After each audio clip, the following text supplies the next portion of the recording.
I mean, this is the big realization. I mean, I had so many experiences, but it was interesting. The second year I was in India, my teacher would also teach in Tiruvannamalai near the Ramana ashram. He didn't consider himself a teacher in Ramana's lineage or whatever. I mean, he was more traditional Vedanta. I mean, he had, of course, immense respect for Ramana and Ramana's story and his teachings or whatever, but also was very clear about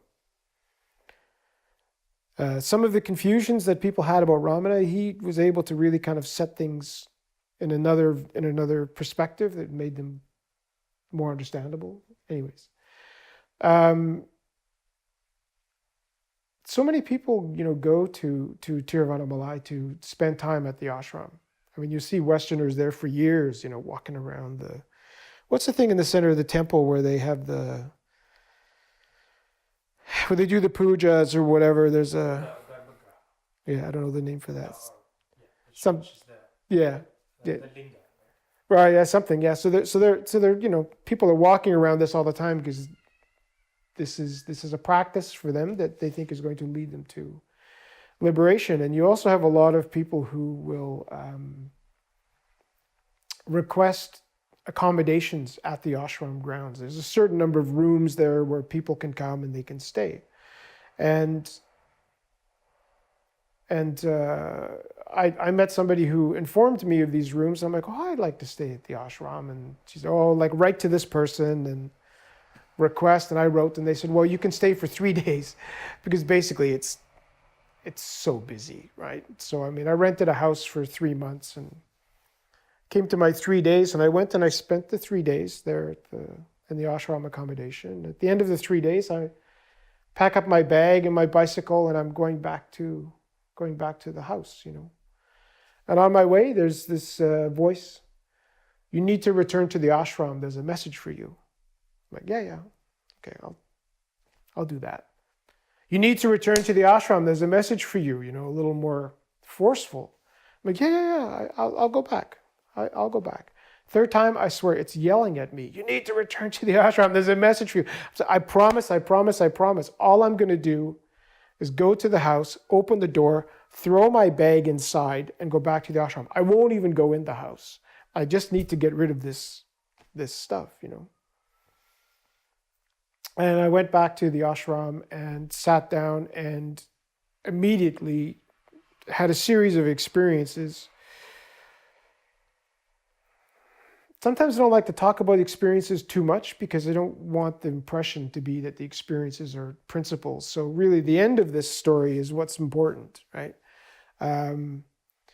But I sat down and immediately felt like a universal level of energy expanding out the root chakra, just, and the voice. Do not indulge in that. There's no need to dwell there. And then just immediately just like let it go, release. Same thing out the heart chakra, same voice. Do not dwell there. There's no need to indulge in that. Third time out the crown, just like, and again, dismissed. And then nothing. And so you're sitting in nothing for this period of time, and you're like, wait a second. Where's the body? You open the eyes and there's the objects or whatever, and there's the body, and well, what's going on inside that body? And it was just like flooded with energy or what have you, right? And in looking around at everything, I mean, the quality of things was in the distance. There's a kind of sameness to everything, that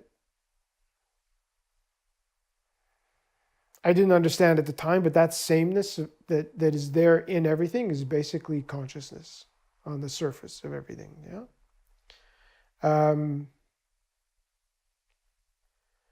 And again, back to kind of nothing and, over there maybe, like this like projection across an infinite distance, and it's the same nothing. Maybe this way, projection across an infinite, and again, nothing, just nothing. Like, is this, and 3 times I tried to complete this question, love, bliss, gratitude. And each time as I would put that word into that question, again, now you come back to manifestation. Release the question, nothing. Just like, try to experience what's happening in the body. It was like pushing a balloon underwater, forcing myself back into the body, let go of the balloon, again, nothing, like over and over and over again, back to this nothing. And I, after it was all over and done with, and I sat down with my teacher and I was explaining to him what happened, and he said to me, well, you witnessed creation. And then he says, who or what witnessed creation? Well, I know the answer because I've been paying attention in the teachings, right? It's awareness, right? This is fine. But when you know that's you, you're done. And it just hit me. It's like, of course, like I knew the nothing.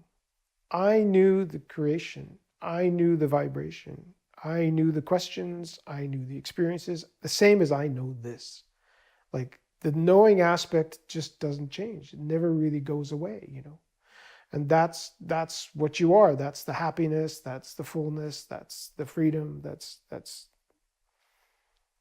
the truth of what you are, like you're the eternal aspect.